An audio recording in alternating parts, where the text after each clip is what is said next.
জ্বালানির সংকট, এই সংকট আমি আগেই বলেছি এটা বাংলাদেশের জন্য নয়, এটা বাংলাদেশের নিজস্ব সংকট নয়, এটা বিএনপি এই সংকট তৈরি করেনি, এটা একটি আন্তর্জাতিক সংকট। এই দেশ যেন আর দুর্ভিক্ষের কবলে না পড়ে। ৭৪-এর দুর্ভিক্ষের কথা আপনাদের মনে নেই, এই প্রজন্মের মনে নেই, কিন্তু আমাদের মনে আছে। ওই দুর্ভিক্ষ ঘুচাতে তিনি খাল খনন কর্মসূচি নিয়েছিলেন এবং তিনি যে এই যে অবদান রেখেছেন আজও পর্যন্ত আমরা তার সেই অবদানের সুফল ভোগ করছি। তাই আমি মনে করি তার সুযোগ্য পুত্র, তার জ্যেষ্ঠ পুত্র, গণতন্ত্রের আপসহীন সেনানী দেশনেত্রী বেগম খালেদা জিয়ার জ্যেষ্ঠ পুত্র তারেক রহমান দেশের প্রধানমন্ত্রী।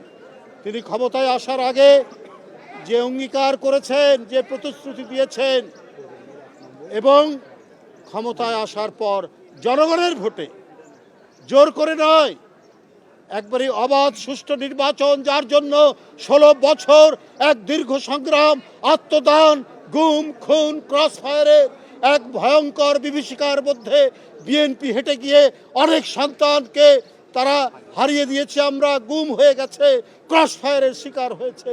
এত আত্মদানের মধ্যে দিয়ে আমাদের পাওনা যে গণতন্ত্র আমরা সেটা পেয়েছি জনাব তারেক রহমানের নেতৃত্বে।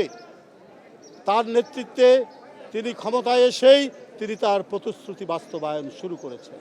তিনি ফ্যামিলি কার্ড দিচ্ছেন, তিনি ফার্মার্স কার্ড দিচ্ছেন, দিনাজপুরে খাল খনন করছেন, একটার পর একটা প্রতিশ্রুতি পালন করে যাচ্ছে।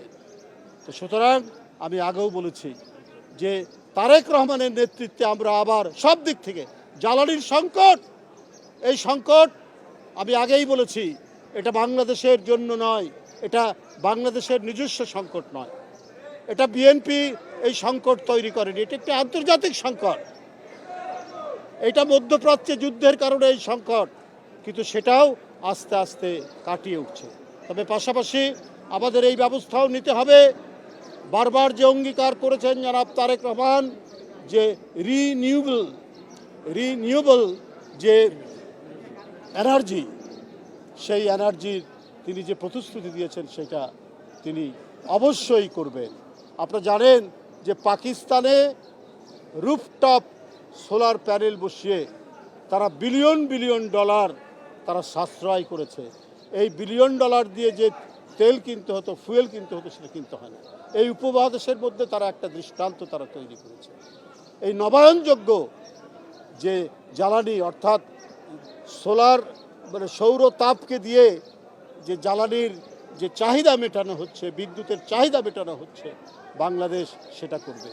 আমি সরকারের কাছে অনুরোধ করব এই রুফটপ সোলার প্যানেলে যে ট্যাক্স আছে সেই ট্যাক্স শূন্যের কাছাকাছি নিয়ে আসুন।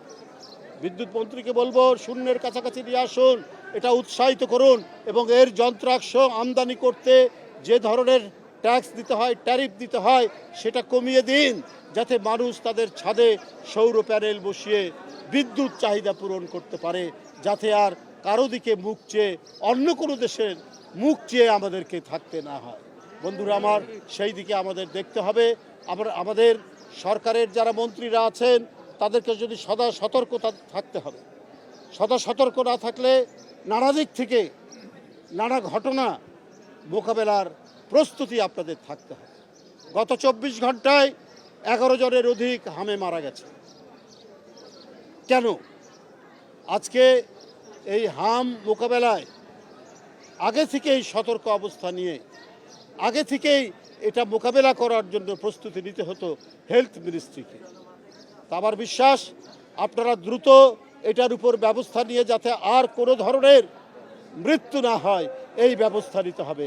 কারণ জনগণের কাছে জবাবদিহি সরকার হচ্ছে জনাব তারেক রহমানের নেতৃত্বাধীন সরকার, কারণ জনগণের ভোটে নির্বাচিত সরকার।